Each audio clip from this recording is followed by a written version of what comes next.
आरक्षण आमच्या हक्काचं नाही कुणाच्या बापाचं, आरक्षण आमच्या हक्काचं नाही कुणाच्या बापाचं।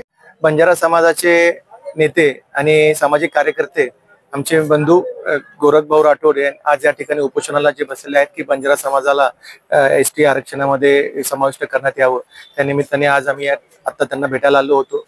त्यांची जी भूमिका आहे त्याला सर्व बंजारा समाजाचा पाठिंबा आहे। आपण बघतच आहात की महाराष्ट्रामध्ये प्रत्येक जिल्ह्यामध्ये प्रत्येक गावामध्ये एसटी आरक्षणाच्या संदर्भात बंजारा समाजाचे वेगवेगळे मोर्चे निघत आहेत, सरकारला विनंती करत आहेत। तीच भूमिका आम्ही त्यांची समजून घेण्याकरता या ठिकाणी आलो होतो आणि उद्या आम्ही आदरणीय मुख्यमंत्री महोदयांना भेटणार आहोत। एका शिष्टमंडळ बंजारा समाजाचं भेटणार आहे। त्यावेळेस आम्ही गोरखभाऊंनी जी भूमिका या ठिकाणी आम्हाला सांगितलेली आहे ती भूमिका आम्ही मुख्यमंत्री महोदयांना आणि बंजारा समाजाच्या वतीने जी काही एसटी आरक्षणाचा जो विषय आहे तो सुद्धा आम्ही त्यांच्यासमोर मांडणार आहोत आणि त्यांना विनंती करणार आहोत की लवकरात लवकर बंजारा समाजाला एसटी आरक्षणामध्ये समाविष्ट करण्यात यावं। आमची प्रमुख मागणी आहे, जसं हैदराबाद गॅजेट नुसार आताच आपल्या मराठा बांधवांना ओबीसी मध्ये समावेश करण्यात आला, त्यानुसार हैदराबाद गॅजेट नुसार किंवा आंध्रा गॅजेट नुसार, तेलंगणा गॅजेट नुसार आम्ही इतर राज्यात बंजारा समाज हा एसटी आरक्षण मध्ये येतो।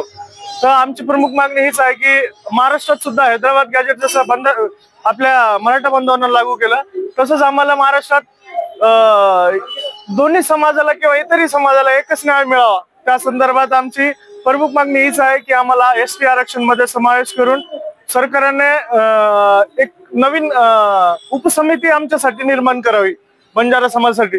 जसं आता ओबीसी समाजासाठी उपसमिती निर्माण झालेली आहे, या पहिले आपण बघितले की आपल्या मराठा बांधवांसाठी एक शिंदे समितीची जशी निर्मिती केली तशीच निर्मिती एक उपसमिती आमच्या बंजारा समाजासाठी निर्माण करावी आणि त्यामार्फत हैदराबाद गॅजेट नुसार आमच्या ज्या जुन्या नोंदी आहेत ते शोधण्याचा प्रयत्न करावा व आम्हाला लवकरात लवकर हे आपण आता उल्लेख केला की हैदराबाद गॅजेट नुसार मराठा समाजाला संपूर्ण महाराष्ट्रात आरक्षण देण्यात आलं आहे, पण हे दादांनी खोटं आहे।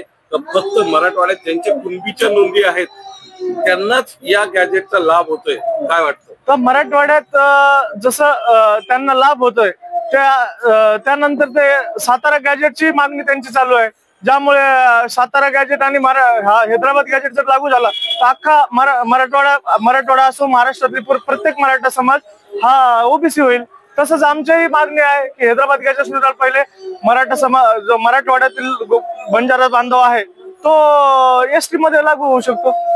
बंजारा समाजाचं संपूर्ण महाराष्ट्रात आंदोलन सुरू आहे, खास करून मराठवाड्यात मोठी उचल खाल्लेली आहे। पण काल बीडमध्ये माजी मंत्र्यांनी एक वक्तव्य केलं, वंजारी आणि बंजारा दोन्ही एकच आहे। या वक्तव्याकडे आपण कसं बघतो? या वक्तव्याकडे मी तो संपूर्ण भाषण टीव्ही माध्यमातून बघत होतो, तर माननीय धनंजय मुंडे साहेबांचा बोलण्याच्या ओघात बोलून गेले की त्यांचा तिथील जो बंजारा समाज आहे आमचा त्यांच्याशी त्यांचा संबंध एका घरासारखा आहे, त्यामुळे ते बोलता बोलता असं म्हणून गेले की बंजारा आणि वंजारा एक आहे। त्यांचा बोलण्याचा हेतू हा होता की येथील बंजारा समाज आणि वंजारी समाज हा भाऊ भाऊ सारखा राहतो आणि हा भावासारखा एकत्र आहे आणि भाऊ भाऊ आहे। तर याच्याकडे काही समाजकंटकांनी हा वक्तव्याचा दुरुपयोग करून दोन्ही समाजात तेढ निर्माण करण्याचा प्रयत्न करू राहिले। यस या वक्तव्याचा 100% विपर्यास करून दोन्ही समाजात तेढ निर्माण करायचा प्रयत्न आज होतोय। मराठा समाजाचं जसं उचल खाल्लेली आहे तसं आता आपल्या समाजाची उचल खाणार का? उद्या मुख्यमंत्री शहरामध्ये छत्रपती संभाजीनगरला येतात, आपण त्यांची भेट घेणार का? आपल्या मागण्या त्यांच्यापर्यंत पोहोचवणार? 100% आजच आमची सीपी साहेबांसोबत एक बैठक पार पडली आहे, त्यामध्ये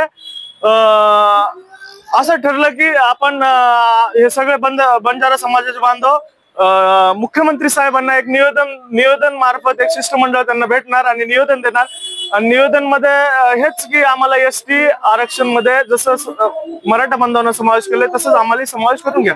कोणत्याही जातीचे प्रवर्गाला जर दुसऱ्या प्रवर्गात टाकायचं असेल तर याचा अधिकार सर्वस्वी केंद्राचा आहे, आपण राज्याकडे मागणी करतोय।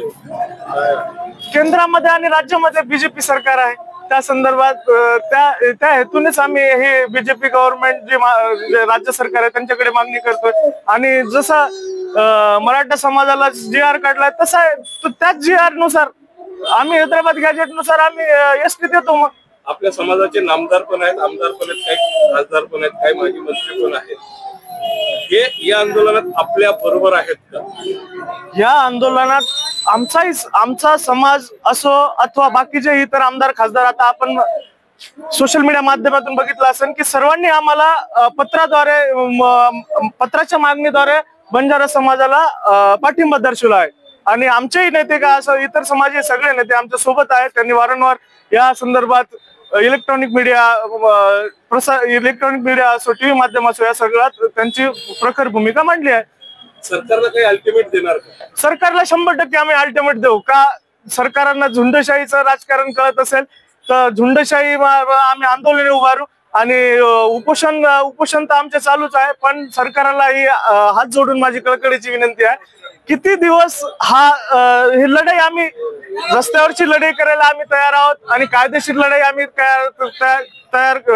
उभारायला तयार आहोत.